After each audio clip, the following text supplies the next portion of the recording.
Oi, pessoa. Bom dia, boa tarde, boa noite. Aqui é a professora Ada e hoje eu estou aqui para falar sobre o gênero discursivo relatório técnico, que é um dos mais importantes na esfera profissional, incluindo aí a esfera acadêmica, que é também uma esfera laboral. É uma esfera em que, inclusive, o relatório é muito recorrentemente solicitado, é muito recorrentemente produzido, mas não só na universidade, né? A gente pode pensar em várias atividades realizadas em diversas esferas laborais em que o relatório acaba sendo solicitado como um relato do que é que aconteceu nessa atividade. Então, eu estou aqui falando de um documento técnico que expõe uma atividade, pode ser uma aula de campo, uma pesquisa científica, uma visita técnica, uma viagem a serviço, um evento qualquer acadêmico, um estágio, uma ação social, entre outras atividades. E essa exposição é feita de forma detalhada, mas não exaustiva. Daqui a pouco eu vou exatamente explicar quais são esses detalhes que a gente precisa contemplar quando a gente escreve um relatório técnico. Mas, em linhas gerais, no relatório técnico, nós salientamos os principais aspectos da atividade que está sendo relatada, nós expomos os resultados dessa atividade e também nós expomos a avaliação que nós fazemos enquanto autores do relatório. E o relatório ele vai circular tanto no âmbito acadêmico, como eu já antecipei, ele é utilizado, por exemplo, para relatar o que acontece em aulas de laboratório, o que acontece em experimentos, o que acontece em aulas de campo, por exemplo.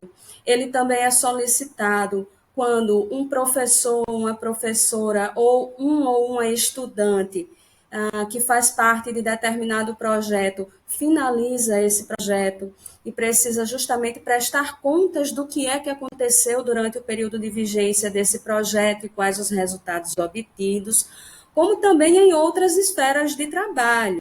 Então, nesses ambientes, né, nesses ambientes laborais, no ambiente do trabalho, o relatório vai ter justamente a função de registrar ações, de expor procedimentos, de descrever e sistematizar resultados de atividades realizadas, e o objetivo é justamente socializar, divulgar para colegas de turma ou para colegas de trabalho as experiências ou as inspeções técnicas feitas durante essas atividades, de maneira que, estando bem informados sobre o que aconteceu durante essa atividade, os leitores do relatório possam melhor se informar sobre como proceder numa atividade similar, de maneira a otimizar o tempo no enfrentamento de problemas.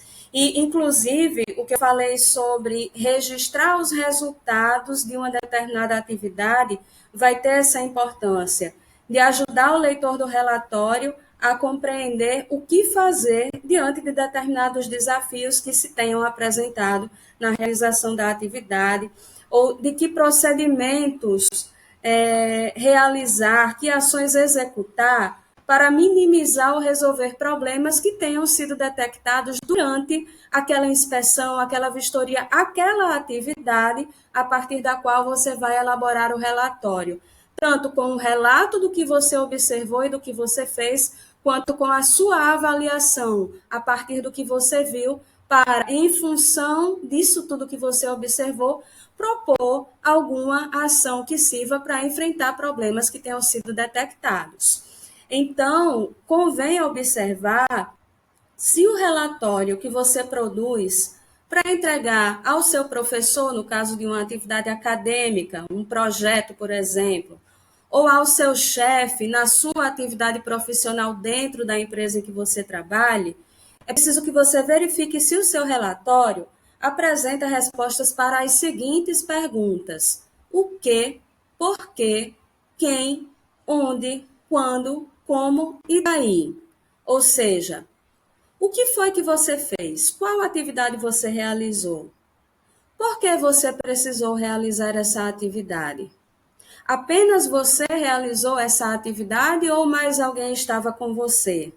Onde essa atividade foi realizada?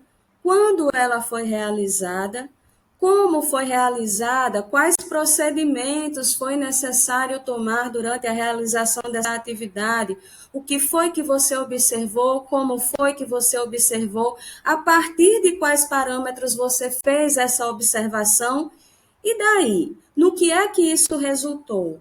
Existem quais aspectos a serem apontados e avaliados, e existem quais situações a serem resolvidas?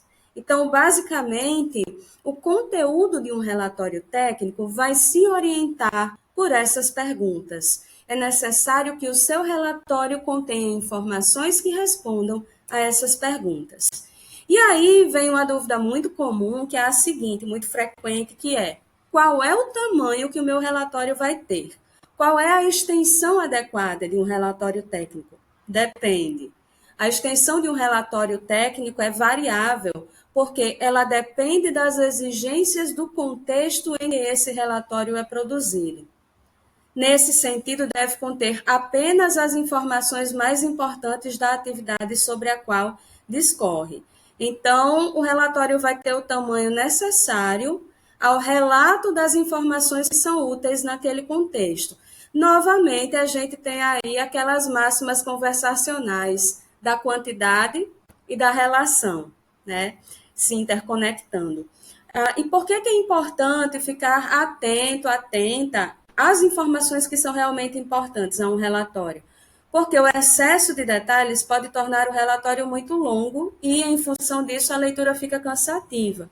Então, vamos evitar o detalhamento desnecessário. Mas também a gente não vai cometer o erro no outro extremo, né? O relatório também não pode ser tão curto a ponto de omitir informações essenciais. Normalmente, quando a gente vai fazer um relatório, pelo menos se espera que seja assim, a gente é instruído sobre o que observar, né? Então, isso acaba resolvendo boa parte das dúvidas de quem vai para uma determinada atividade, sabendo que vai precisar fazer um relatório a partir do que faça durante essa atividade. E aí, como eu comentei, justamente as informações que você obtém durante essa atividade é que vão regular a extensão do relatório, vão regular o conteúdo desse relatório e até mesmo a estrutura do relatório vai ser subordinada à extensão desse relatório, certo? Por quê? Porque se o relatório for mais longo, ele provavelmente vai precisar de uma capa.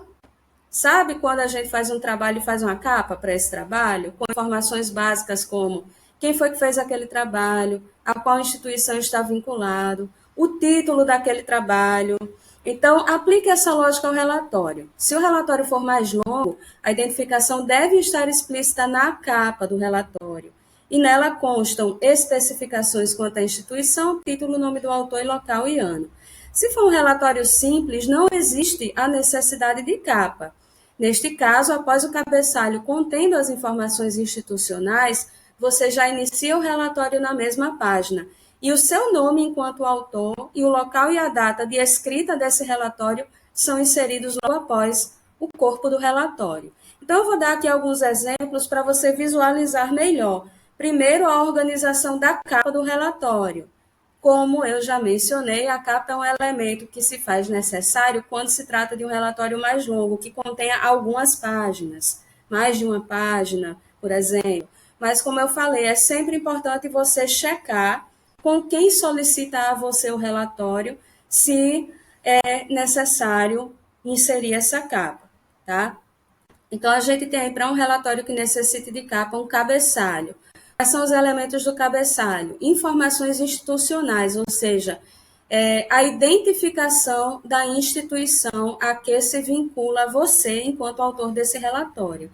Universidade Federal do Rio Grande do Norte, Escola de Ciências e Tecnologia, Bacharelado em Ciências e Tecnologia, Práticas de Leitura e Escrita de Gêneros Acadêmicos da Esfera Profissional, professores Ada Lima Ferreira de Souza e José Romerito Silva. Então, veja aqui, no âmbito acadêmico, o que a gente chama de cabeçalho com informações institucionais, necessariamente reúne identificação da instituição, de departamento ou unidade acadêmica e curso no qual está matriculado o autor do relatório, e se é um relatório entregue a professores de uma disciplina, vem a identificação da disciplina e dos docentes responsáveis pela disciplina.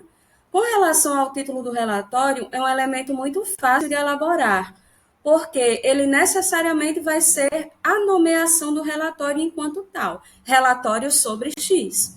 Então, se você é uma pessoa que fez uma visita técnica à indústria Candy Pop, necessariamente o título do seu relatório vai ser Relatório sobre visita técnica à indústria Candy Pop. Se nós tivéssemos visitado um outro estabelecimento, o título do relatório seria Relatório sobre visita a estabelecimento X. Abaixo, a identificação do aluno que fez a vistoria técnica e, logo após essa vistoria técnica, o relatório dessa vistoria. Na sequência, local, que vai ser sempre cidade barra sigla do estado, logo depois a data, que pode ser dia, mês e ano ou mês e ano. Vejam aí o cuidado com o espaçamento dos elementos, mas a gente precisa, sempre prestar muita atenção quando a gente for escrever o relatório. Percebam que o estudante escreveu o nome da disciplina errado, é tanto que eu precisei corrigir na minha leitura. Então, muita atenção para não identificar inadequadamente instituição, curso, esses elementos que vocês têm a obrigação de saber escrever da forma adequada. Aí, agora, a gente tem o que seria uma estrutura de um relatório simples. Imagine aquele relatório que é tão curtinho que vai ocupar no máximo uma página, e aí, na mesma página, a gente vai ter a mesma estrutura de cabeçalho, claro, com o nome da disciplina corrigido. Uma vez que é um relatório curto, a gente não vai inserir o título do relatório no meio, como se fosse uma capa, a gente já vai no cabeçalho mesmo escrever relatório sobre visita técnica à indústria Candy Pop. Logo após o cabeçalho, já inserir o texto que compõe o documento com a introdução, desenvolvimento e conclusão, e daqui a pouco eu vou explicar que informações são inseridas em cada uma dessas seções. E, se for o caso, a assinatura do autor pode ser seguida da função ou do cargo. Isso quando é um profissional redigindo um relatório técnico solicitado por sua chefia, por exemplo. Aqui no caso desse relatório que eu estou compartilhando, como era um trabalho acadêmico em que nós solicitamos aos estudantes a escrita de relatórios sobre essa visita técnica à indústria Candy Pop, e que o aluno aí está escrevendo como aluno mesmo, não como nosso empregado, meu e do professor José Romerito. Então, ele apenas se identificou pelo nome completo, Cefas Souto Silva, e pela data após o seu nome, porque aqui a gente está falando de um relatório simples, um relatório curto. Fosse ele, de fato, alguém escrevendo enquanto, por exemplo, supervisor técnico, a identificação seria Cefas Souto Silva, supervisor técnico, Natal RN, junho de 2018, cada informação em sua devida linha. Tá? Então, percebam que o título do relatório é curto, é objetivo, ele é ao mesmo tempo orientador, porque o título já indica sobre o que foi o relatório. E isso é importante porque já ajuda o leitor a construir expectativas sobre o que vai encontrar no texto. Então, não é um título que deva ser criativo, é um título que deva ser simples, direto, no sentido de simplesmente se dizer um relatório sobre a tal atividade que você realizou, tá? Então, dependendo se você vai fazer um relatório longo ou um relatório curto, é que ele vai ter ou não vai ter capa e vai seguir exatamente aquela estrutura, uma daquelas estruturas que eu mostrei. Feito isso, a gente precisa saber o que é que se informa na introdução, no desenvolvimento e na conclusão de um relatório. Primeiramente, a introdução contém as informações básicas gerais do relatório, as quais fornecem orientação para a leitura. Sendo assim, a introdução do relatório apenas esclarece o objeto do relatório, ou seja, este é um relatório sobre X. E sua contextualização. X, ou seja, no caso, a visita à indústria Candy Pop aconteceu em tal local e em tal data. Essa visita foi realizada por tal motivo. Então, essa é a estrutura mais básica que existe de introdução de um relatório. E a gente sempre recomenda, numa introdução, ter também um parágrafo em que se anuncia ao leitor, em linhas muito gerais, qual será o conteúdo das próximas sessões. Daqui a pouco eu vou mostrar um exemplo disso. Antes, eu quero que você compreenda quais são as partes do relatório. Após a introdução, nós temos o desenvolvimento, que é o núcleo principal do relatório. Por quê? Porque nessa parte você expõe os fatos vivenciados, observados durante aquela atividade, seguidos da análise que você faz desses fatos que você observou. Dependendo do caso, pode ser que você precise fornecer dados evidenciadores das informações, ou seja, quadros ou tabelas com a sistematização de determinados números, gráficos, fotografias, entre outras informações de caráter muito ilustrativo, visual, né? Que acabem comprovando, ilustrando de maneira mais sistematizada o que você expôs em texto. Então, cada um desses elementos, um quadro, uma tabela, um gráfico, uma fotografia, um infográfico, uma figura, vai ser inserido no próprio corpo do relatório, logo após a parte do texto em que você escreveu todas aquelas informações que você vai resumir de forma ilustrativa ou mais bem sistematizada no formato de um desses elementos que aí estão mencionados. E aí acontece o que às vezes a gente precisa apresentar elementos muito mais complexos e longos, por exemplo, questionários. No caso de você ter participado de um projeto de pesquisa e durante esse projeto de pesquisa você entrevistou várias pessoas e essas pessoas tiveram de responder longos questionários. Pela sua extensão, pela quantidade de informações que traz, um questionário ele não vai vir dentro do desenvolvimento do relatório, ele vai vir como anexo. Assim também no caso, por exemplo, de visitas técnicas. Se você precisar anexar no seu relatório recibos, notas fiscais que comprovem despesas com estadia, com alimentação, isso tudo vai constar nos anexos. Então, entenda, quadros, tabelas, gráficos, fotografias que complementem ou que ilustrem ou que resumam algum parágrafo do resumo, ou melhor, que resumam ou que ilustrem algum parágrafo do relatório, vem logo após esse parágrafo. Já outros elementos de maior extensão e complexidade vão vir nos anexos, tá? E na conclusão apresentam-se os comentários apreciativos finais, que devem se basear em fatos apresentados no corpo do relatório.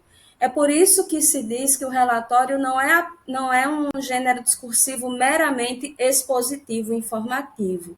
Ele é um gênero discursivo que também se faz argumentativo, porque você precisa elaborar a sua avaliação, a sua opinião, claro, com base em parâmetros técnicos, não com base em achismos, com base em parâmetros técnicos que possibilitem a você avaliar se aquilo que você observou está em conformidade ou não está em conformidade com determinados parâmetros. Você vai explicar por que as coisas estão indo bem ou não, a partir do que você observou, e daí você vai elaborar procedimentos que possam resolver ou minimizar problemas que porventura você tenha detectado. Se está tudo bem, você vai explicar que está tudo bem, conforme parâmetros tais, de acordo com normas tais, ou que os procedimentos adotados por você foram suficientes para comprovar que tudo aquilo que foi observado está conforme determinadas normas, etc. e tal.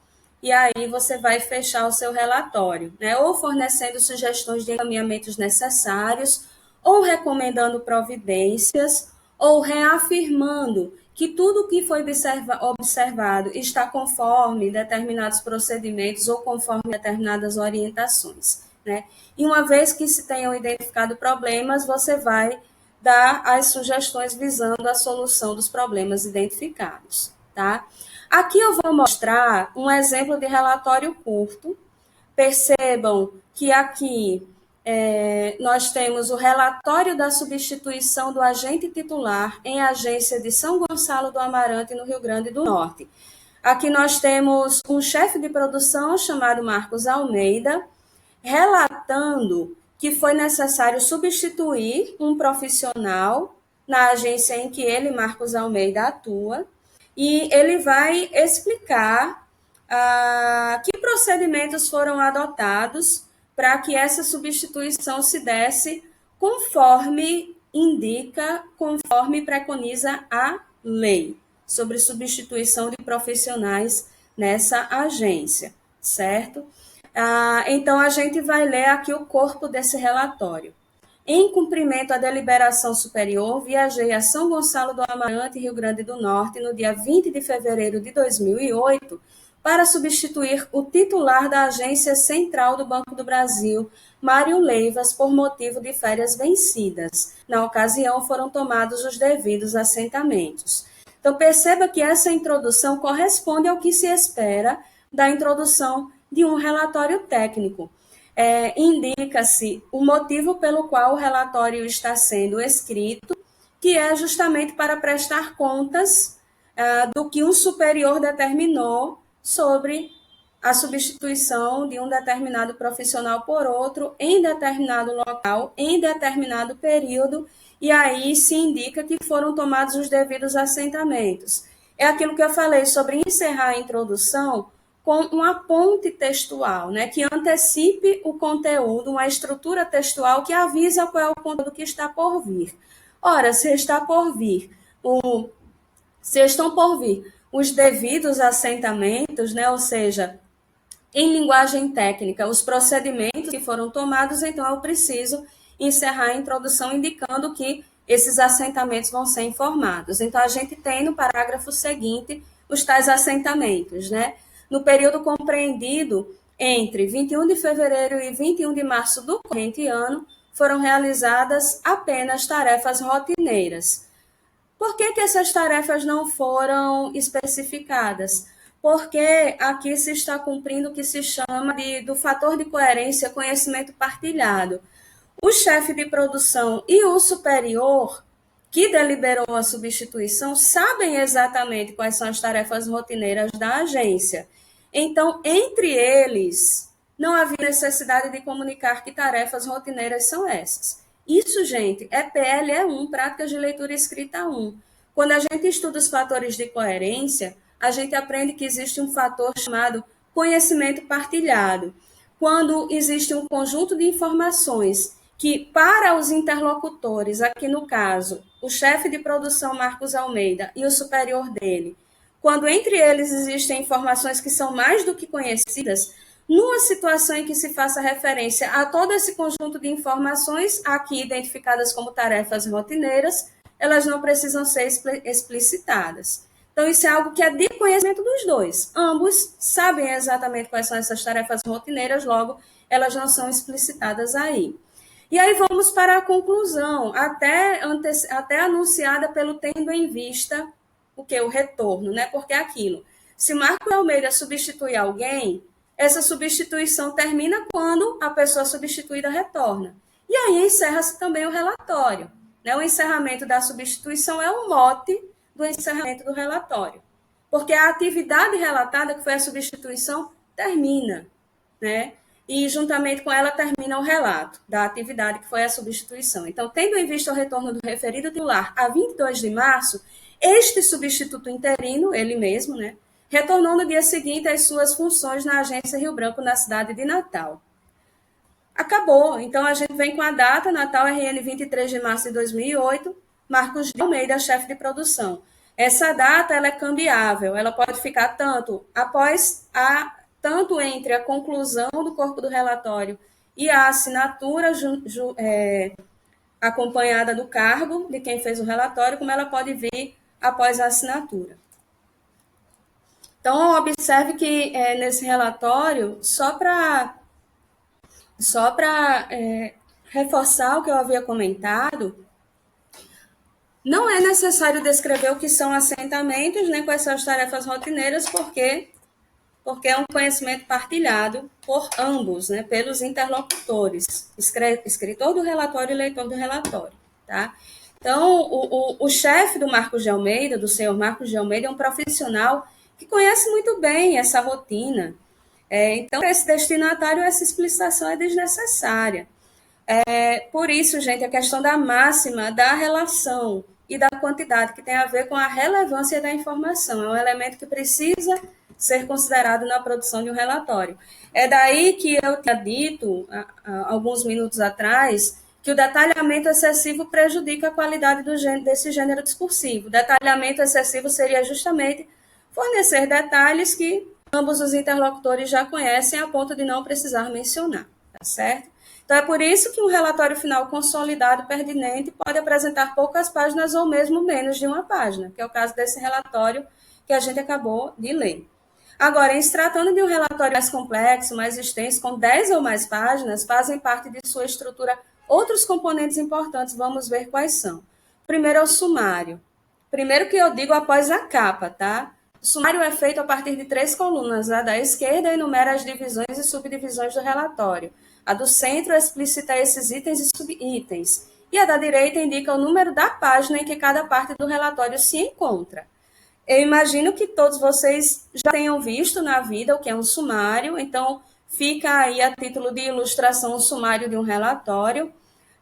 Um relatório feito sobre informações várias acerca de uma agência da COSERN, na região Seridó do Rio Grande do Norte, particularmente uma demonstração de um caso ocorrido em Currais Novos. Então, a gente tem aí toda a... Perdão. A gente tem aí o sumário. Eu apenas melhoraria esse sumário como... Percebam aí, introdução, página 5. Aí a gente tem item 1, COSERN na região Seridó. E aí os subitens 1.1.1, casos de Currais Novos 1.1.2, demonstrativo de resultados. Ora, a partir do item 1 a gente já tem o desenvolvimento.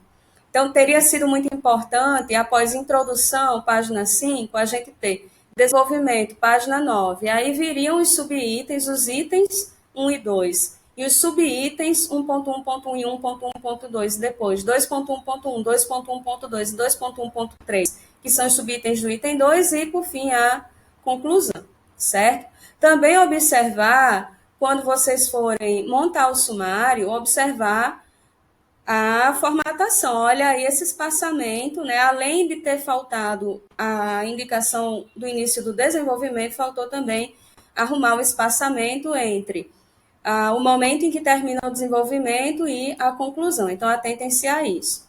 Então, vejam que cada exemplo que eu trago não é necessariamente um exemplo perfeito.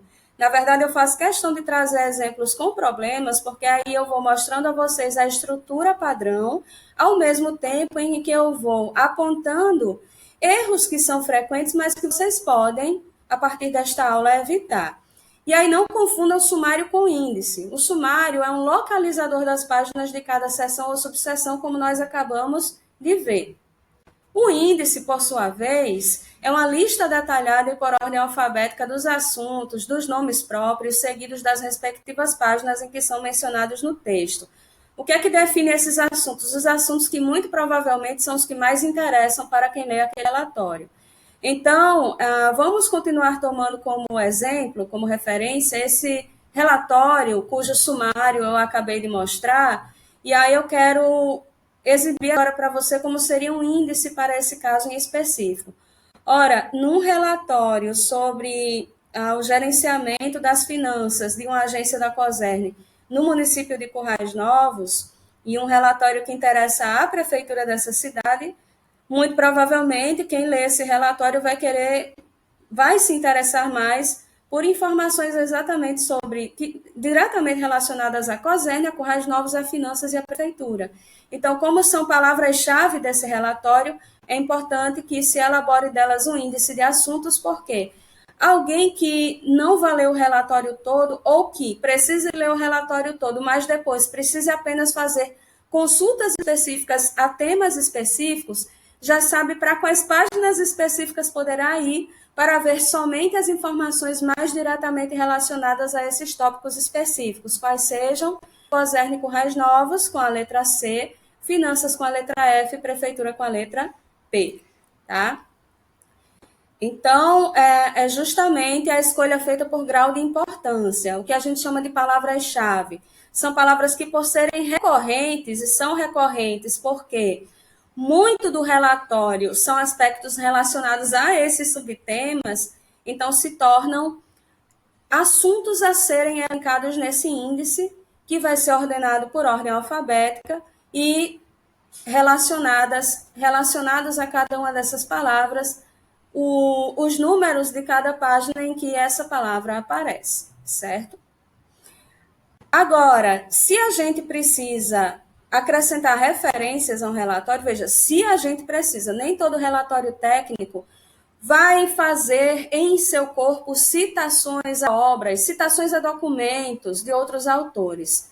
Se houver essas citações, aí a gente precisa apresentar a seção de referências, que não vai ser referências bibliográficas, vai ser somente referências. Por quê? Vamos lá. Primeiro que nas referências situadas após a conclusão do relatório, a gente lista por ordem alfabética as fontes de consulta citadas no corpo do documento. Para isso, a gente usa as normas ABNT para referências. Quer ver quais são? Se você der um Google, Biblioteca Central Zila Mamed ou Biblioteca Central UFRN, você vai ser direcionado ao site da Biblioteca da UFRN e, navegando nesse site, você vai ter acesso às normas ABNT atualizadas, certo? A ABNT é a questão muito mais de consultar o manual, de consultar as normas, do que memorizar normas, até porque são muitas normas para a gente se garantir na memorização. Pensem nisso, manuais existem para ser consultados, não para serem decorados, memorizados. Se você consegue memorizar tanta coisa, meus parabéns, mas é sempre importante consultar, até porque de tempos em tempos essas normas mudam, inclusive as normas para citação mudaram há pouco tempo, ou seja, aquele momento no nosso texto em que a gente cita documentos escritos por outros autores, isso é citação, né? Então, sempre consultar. E aí, muitas vezes, quando a gente faz um relatório, a gente tanto pode mencionar livros, quanto capítulos de livros, quanto também revistas virtuais, sites, fóruns de discussão, entrevistas. Então, por essa variedade, não se usa referências bibliográficas, porque biblio significa livro. Então, se as suas fontes não são apenas livros, não faz sentido você usar o termo referências bibliográficas, mas sim referências, porque isso já indica que suas fontes não são apenas livros, né? Cada vez mais a gente tem um leque de fontes muito amplo, de consultar diversos tipos de documentos, artigos, entrevistas. E assim, no caso de relatórios técnicos, por exemplo, relatórios que a gente escreve após fazer visitas técnicas, é muito comum a gente consultar outros documentos técnicos, não necessariamente livros. É até mais raro a gente consultar livros do que documentos técnicos. Outros relatórios, normas técnicas, leis e assim por diante. E, conforme eu havia mencionado, às vezes a gente precisa anexar materiais que complementam as informações do relatório e que não apareceram no corpo do texto, mapas, organogramas, documentos mais extensos, questionários, recibos, notas fiscais, tá? E, vejam, isso tudo vai se manifestar por escrito. O relatório técnico é um gênero discursivo da esfera da escrita. E, claro, olha, tudo aquilo que eu já venho falando desde que a gente começou a estudar currículo, vai se aplicar ao relatório. Então, vamos aqui ver esses aspectos linguístico-textuais, discursivos e estilísticos. Primeiramente, a linguagem deve ser clara, coesa, coerente, segundo a norma padrão escrita. E muito cuidado. Eu venho repetindo tanto isso para vocês. Gente, segurem a emoção. A coisa é direta, sucinta, clara, com efeito de objetividade, né? É tanto que quando a gente chega na conclusão e que precisa avaliar os problemas, a gente não vai usar termos que indiquem, por exemplo, indignação com aqueles problemas, que indiquem raiva por ter visto aqueles problemas. Não, é uma análise técnica. Todo e qualquer juízo, né, toda e qualquer avaliação, ela não vai ter caráter de julgamento moral, vai ter caráter de avaliação e análise técnica.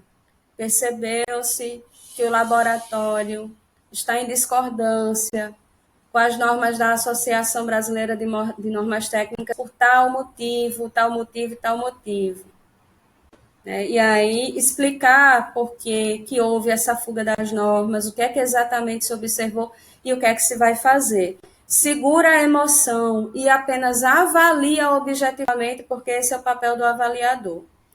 Então, muita técnica, né? Clareza, coesão, coerência, obediência à norma padrão escrita, cuidado com expressões muito informais, como eu cheguei a ver nas cartas, tipo é uma, né? Na oralidade eu acabo deixando escapar, mas, por exemplo, e na aula mesmo com vocês, a gente mais à vontade, mas quanto mais formal a interação, mais cuidado a gente precisa ter com esses cacoetes da fala informal. Por exemplo, estou pegando o jeito. Isso é uma expressão muito informal, é diferente de estou me habituando aos parâmetros que precisam ser seguidos. Então, a linguagem, e pensa no nome do gênero, relatório técnico. A pressão para usar uma linguagem técnico-científica já vem na própria nomeação do gênero. Então, tudo que vocês expuserem vai ter que seguir esses parâmetros de escrita: clareza, concisão, linguagem direta, efeito de objetividade, segurar a emoção, tá? E analisar a coisa fria e tecnicamente. O estilo: a melhor opção para o relatório de estilo elegante é a simplicidade. Uma boa seleção lexical, ou seja, a escolha adequada de palavras que não indiquem uma busca por arroubos, florear, dar voltas e voltas para dizer algo simples, não, jamais. Palavras bem escolhidas, bem organizadas, de maneira direta, clara e objetiva. Isso sim é suficiente para que o leitor se sinta bem informado ao ler um relatório. E aí, sempre é importante você conhecer muito bem o seu leitor. Um exemplo muito bom disso é o do relatório feito pelo senhor Marcos de Almeida, que, por ter plena noção das informações que o leitor dele, o supervisor dele, já detinha sobre o que são assentamentos e o que é a tal rotina, ele não precisou descrever essa rotina. E um outro ponto é o seguinte: por exemplo, em uma situação de relatório produzido por um técnico de informática para outro técnico da mesma área, algumas palavras mais específicas vão ter de ser usadas, porque ambos são técnicos tratando de objetos técnicos. Nesse caso, não haverá problemas de compreensão, porque esse linguajar técnico faz parte do exercício profissional dos interlocutores, escritor e leitor. No entanto, se esse mesmo técnico precisar enviar seu relatório a um leigo, a um cliente, por exemplo, precisará, por assim dizer, traduzir em uma linguagem mais compreensível para um leigo as palavras e expressões que possam causar dúvidas por serem altamente técnicas. Então, a adequação do texto vai depender do conhecimento que se tem do público-alvo. Para técnicos, linguagem técnica; para cientistas, linguagem científica; para leigos, uma linguagem adaptada ao pouco conhecimento que se tem de teoria e técnica naquela área.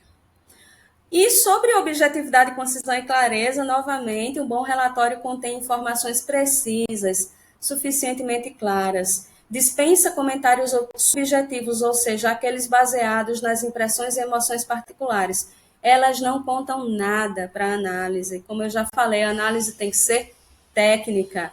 E na escrita, nada de floreios de linguagem, para evitar que o texto se torne prolixo, redundante, circular, inadequado. Daí a necessidade da exatidão. Para garantir a exatidão das informações de um relatório, é interessante que ele apresente números, datas, quantitativos, estatísticas, cifras. Esses elementos precisam ser comprovados pela citação da fonte de consulta. De fato, é o cruzamento dos dados apresentados e da validade das fontes que oferece credibilidade ao relatório e, consequentemente, à pessoa que o escreveu, ao responsável pelo conteúdo do relatório.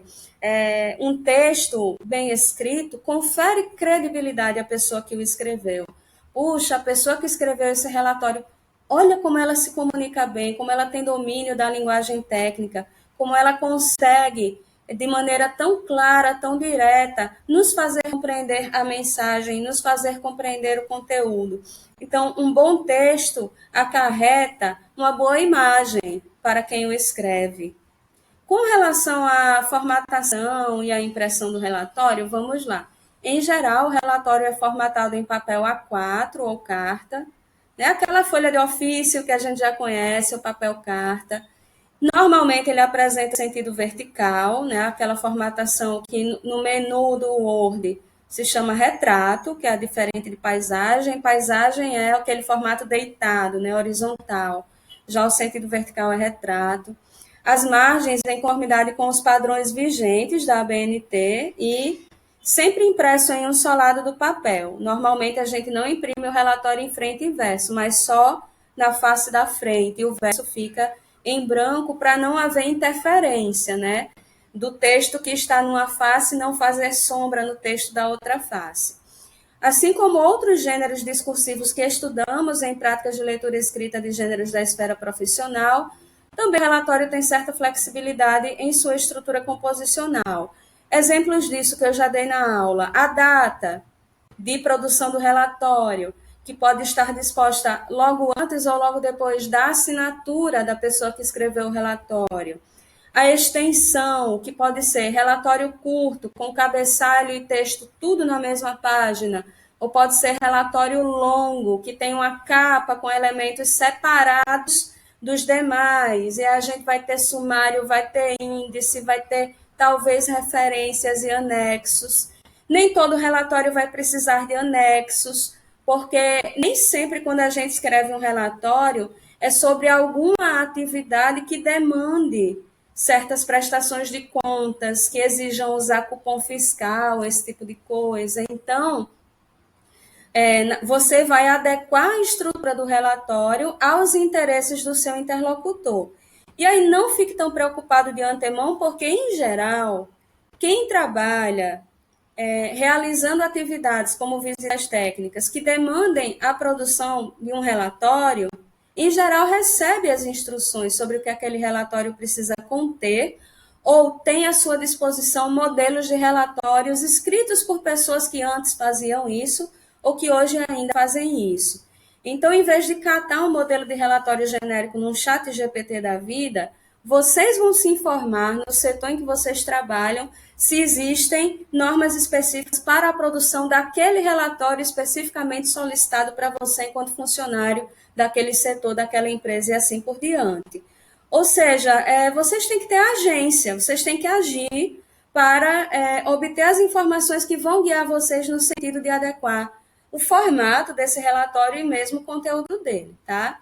Então, a relevância das informações apresentadas precisa encontrar lugar no interesse do leitor em analisá-las. Então, o conteúdo do relatório deve ser aquele conteúdo do qual aquele leitor específico precisa. Dito isso, agradeço a sua atenção, o seu interesse. Tchauzinho.